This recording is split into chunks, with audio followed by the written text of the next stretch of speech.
Good day, everyone. I am Clarence Custodio from BSIT2B. Ginawa ko po itong video para po sa topic na napili ko, which is yung land creation with subnetting para po sa final requirement ko po sa networking and communication technology.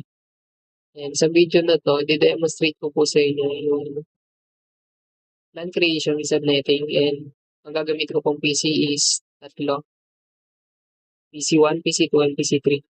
And yung networks address po gagamitin ko po is 192.168.10.1.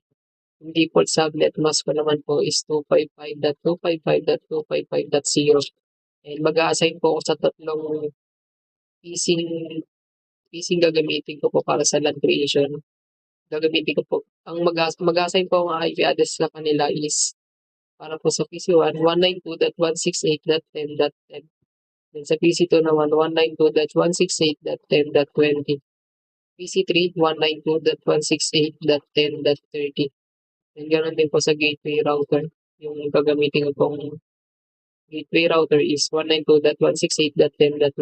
Ganoon din po sa subnet mask, 255.255.255.0. So, let's go, sir. Gawin na po natin yung LAN creation with subnetting. So, here, let's start. Paano po connect po ng router, switches, and yung mga end devices po para po sa napili ko pang topic, which is yung LAN creation with subnetting. Saan po natin dito sa router?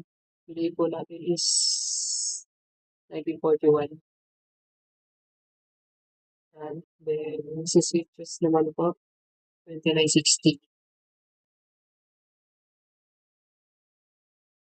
Sa PC naman po gagamitin natin is tatlo. PC0, PC1, and PC2.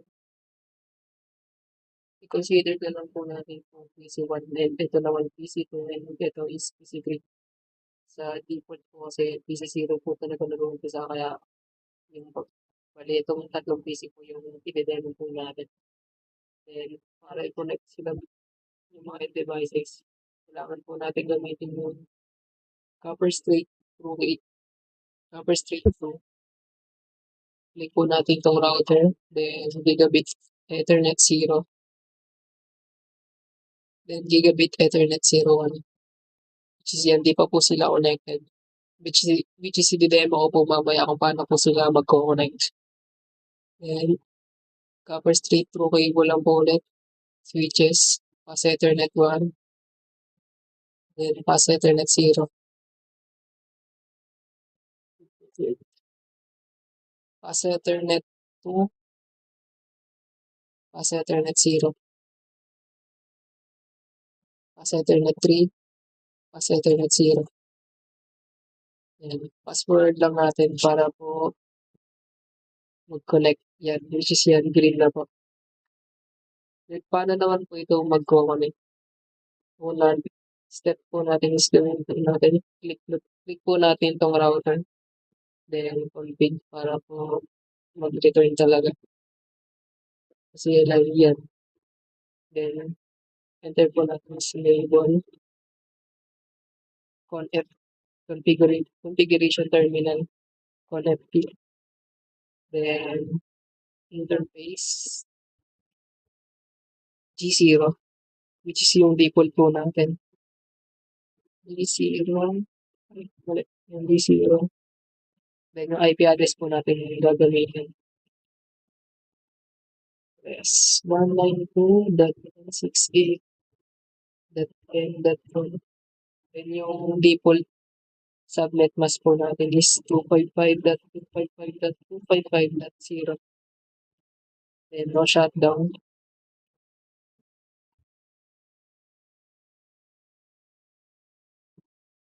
Yan, as you can see, okay na po. Tapos na po natin. Then pass forward. Connected na po. Then punta naman po tayo dito sa PC1, which is itong ano. Punta po tayo dito sa IP configuration. Then type po natin is 168.10.10. Yung na-subnet mask po natin. 192.168.10.1.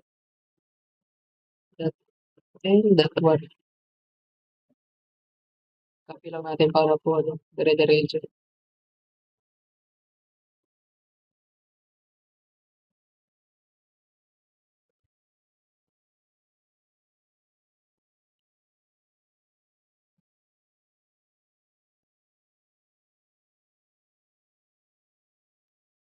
Natin sa PC3.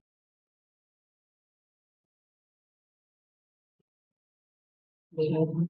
192.168.10.30. Subnet mask. Wait lang, mali. Yan. Then, paano naman po natin malalaman kung okay na po ba yung net, yung connection po na ginawa natin?